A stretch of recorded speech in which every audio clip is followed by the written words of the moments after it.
So here we have the Vauxhall Mokka 1.4 Turbo SE automatic on a 16 plate.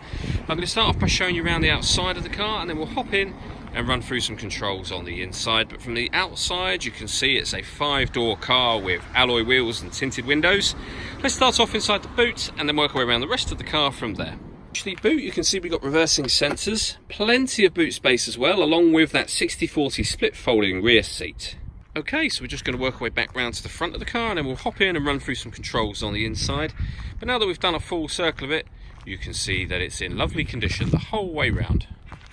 Just briefly before we climb in, I think it's well worth seeing the interior from this exterior point of view. You get full leather seats, as you can see. There's plenty to run through on the dashboard, so let's hop in and we'll do that now. Okay, so now that we're inside the car, we're going to start with the dials. On the left-hand side, we have the rev counter, and on the right-hand side, the speedometer. The fuel gauge and the coolant temperature gauge in the middle at the top. And then you've got the main trip computer at the bottom, and that includes the total miles on this car, which are 6,870.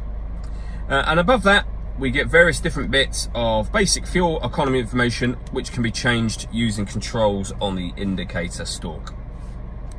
If we back out to the steering wheel, on the left-hand side, we've got cruise control and speed limiter. And on the right-hand side, we have stereo and phone controls. Over in the center here is where the main stereo itself is. So you've got radio, for example, CD player, etc. All shows up on the screen just here. So you can see that we have got FM radio. We've also got DAB and AM available as well. So plenty of ways to listen to music in terms of radio. If you want to listen to your own music, you can do that via the CD player. This car's also got auxiliary and USB inputs as well. So plenty of ways, as I say, to listen to your music. You can also pair up your phone, and that will show up on the screen just here as well.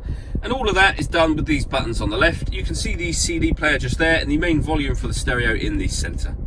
Beneath that, we've got dual zone climate control. So you can adjust the passenger temperature, the driver temperature, the fan speed up and down, direction of the air, and then hit that button to turn the air conditioning on or off.